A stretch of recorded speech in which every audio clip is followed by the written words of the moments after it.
नमस्कार बच्चों। 1 से 10 तक का ऑब्जेक्टिव मैं यूनिट 1 से कंप्लीट कर चुका हूं।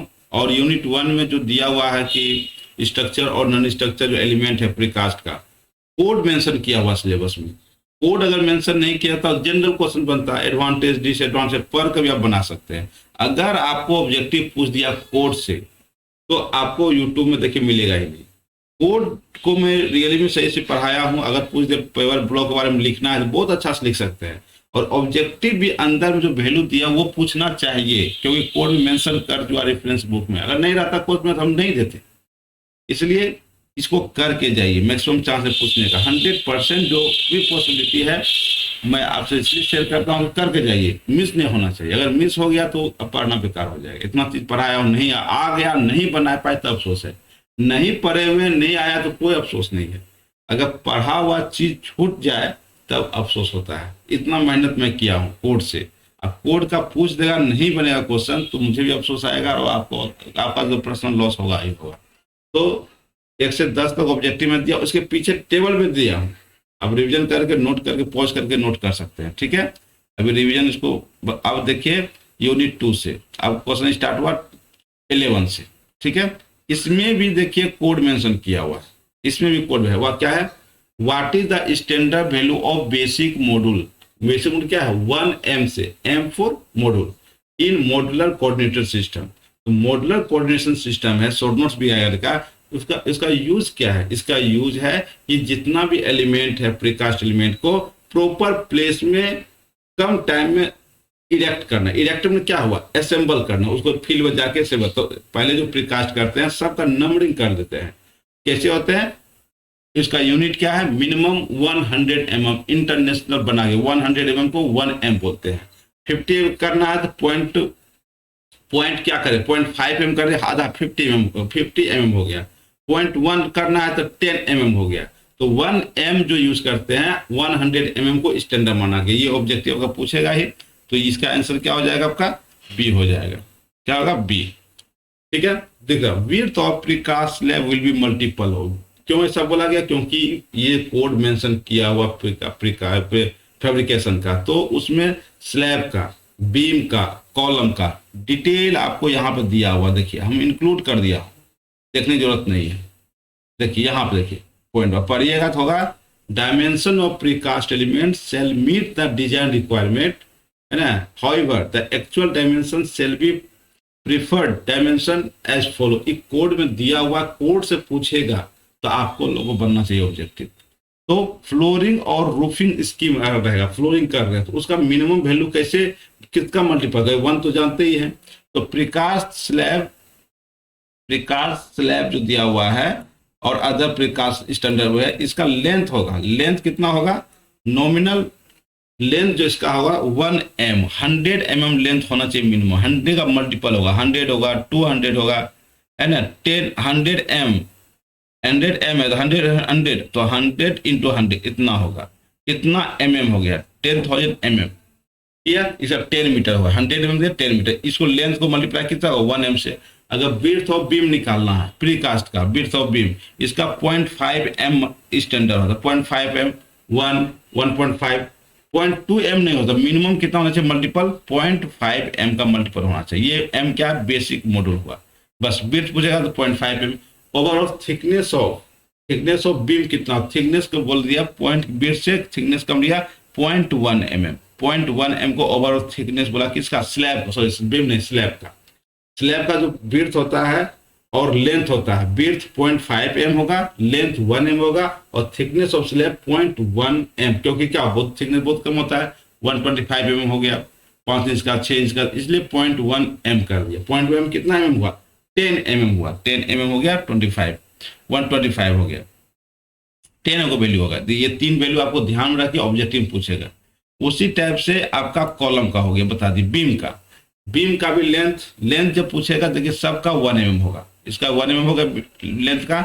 विड्थ क्या होगा, 0.1, स्लैब का क्या था विड्थ 0.5, और डेप्थ कितना होगा 0.1, इसका भी 0.1 हो गया, विड्थ भी 0.1, डेप्थ भी 0.1 हो गया, और लेंथ क्या हुआ 1।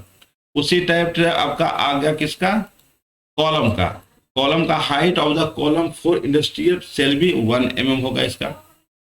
इसका होगा 1 mm, और बिल्डिंग के लिए भी 1 mm, दोनों का 1 mm। लेटर डायमेंशन इसको क्रॉस सेक्शन बोलते हो, 0.1 mm होगा। लेटर डायमेंशन क्या, 0.1 mm बीम के लिए। उसी टाइप से वाल रहेगा, वाल का भी देखिए थिकनेस कितना होना चाहिए, नॉमिनल थिकनेस ऑफ द वाल कितना, 0.1 mm। बस ये 3 वैल्यू दिया हुआ, अगर ऑब्जेक्टिव पूछे तो सही से बनना चाहिए ऑब्जेक्टिव, इसलिए 3 वैल्यू दिया हुआ है। ऑब्जेक्टिव पूछेगा तो आप सही से बना सकते हैं, इसीलिए मैं मेंशन कर दिया हूँ। ठीक है, इसको नोट कर लीजिए पॉज करके सही से। और जनरली लेंथ 1, क्रॉस सेक्शन रहेगा 0.1, स्लैब का विड्थ रहेगा 0.5, सब तो बस हो गया ऑटोमेटिक। और एम का वैल्यू कितना, 100। ये भी इंपॉर्टेंट क्वेश्चन है, इसको ध्यान रखिए, ये इंपॉर्टेंट क्वेश्चन इसका, ये आपका इंपॉर्टेंट क्वेश्चन है, बहुत इंपॉर्टेंट क्वेश्चन है, ये पूछेगा ही पूछेगा। विड्थ ऑफ प्रीकास्ट स्लैब आ गया 0.5 mm, बस अब सब क्वेश्चन बच जाएगा। थिकनेस ऑफ प्रीकास्ट स्लैब कितना होता है, थिकनेस ऑफ प्रीकास्ट स्लैब हो गया कितना, 0.1 mm। थिकनेस आएगा 0.1, बहुत छोटा होता है, 0.1, 0.5, 1 भी देखना हो गया। Later dimension of precast column क्या था, 0.1। उसी प्रकार 50 thickness of precast wall will be multiple of, precast wall है मल्टीपल कितना थिकनेस है, वो भी आपका कितना, 0.1 mm। बस इसमें से एक ऑब्जेक्ट होगा मिल जाएगा। अब देखिए जनरल क्वेश्चन है, तो जनरल क्या होता है, which of the following is the advantage of pre fabricated structure. आप सही से पढ़िए, नोट्स पहले पढ़ लीजिए, उसके बाद ये बहुत वेरी कर सकता है, ऐसा नहीं कि वो भी बता दे कि यही क्वेश्चन आएगा, बहुत वेरिएशन है। कोड पढ़िएगा बहुत लंबा चौड़ा, उसको तो बहुत समराइज करना पड़ गया, तो ऐसा नहीं यही क्वेश्चन आएगा, लेकिन है चांस इस टाइप से मिलता है तो क्वेश्चन है, एक बार नोट्स पढ़िएगा, उसको पढ़ने से माइंड लगाइए, ऑटोमेटिक क्वेश्चन बन जाएगा। तो कौन सा एडवांटेज है, क्या प्री फैब्रिकेटेड में एडवांटेज है, ट्रांसपोर्टेशन होता है उसमें एडवांटेज है क्या, नहीं।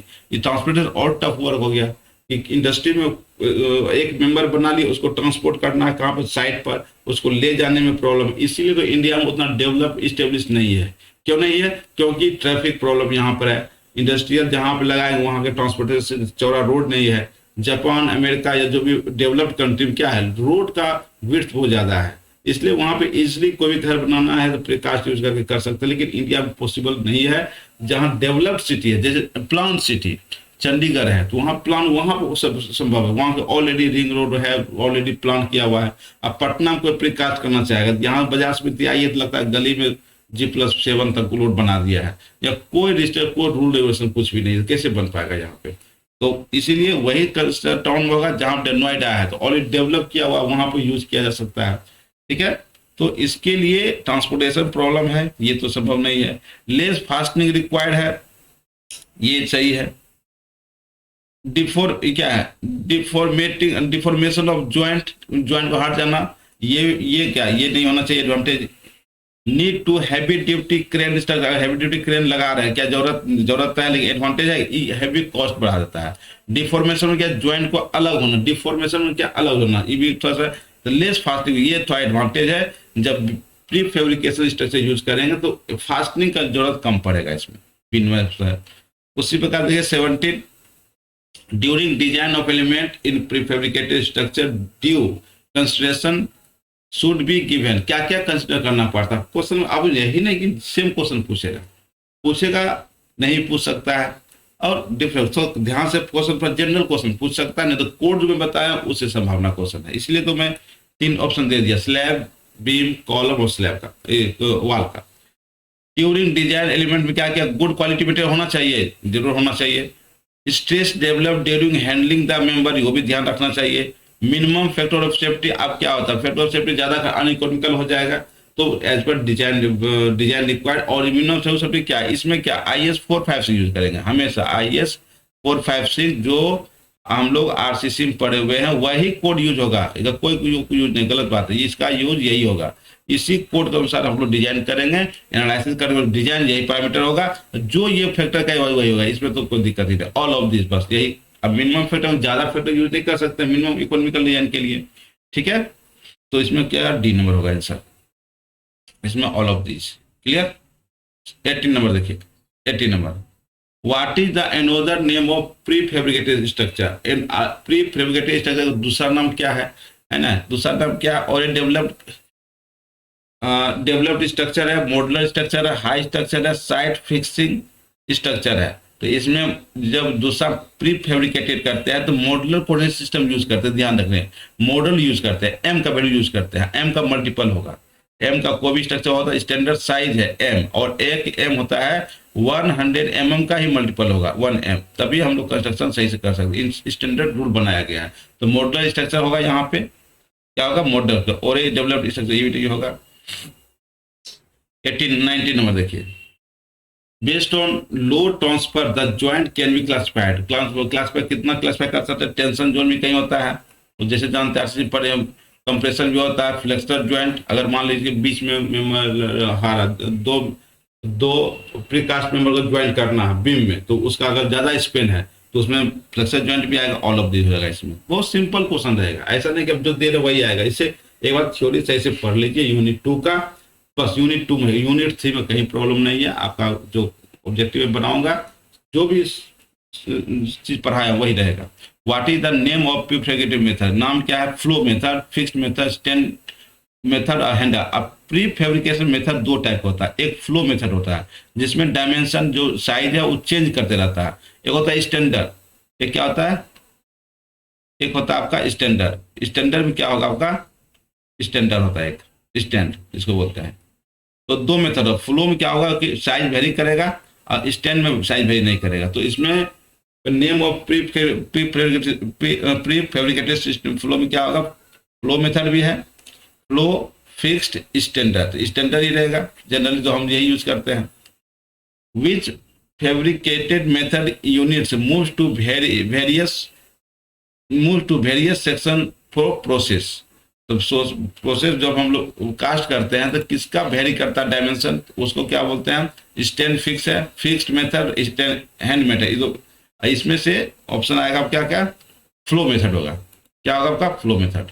इसमें वेरी चाहिए फ्लो मेथड, और क्या होता है स्टैंड। फ्लो मेथड में आपका क्या होगा कि वेरी सेक्शन मान लो ज्यादा वेरी कर रहा है उसको फ्लो मेथड में डाल देते हैं, और जनरल जो एडॉप्ट करते हैं 80% स्टैंड मेथड को एडॉप्ट करते हैं। What is the name of concrete that are prepared at factory and erected at the site.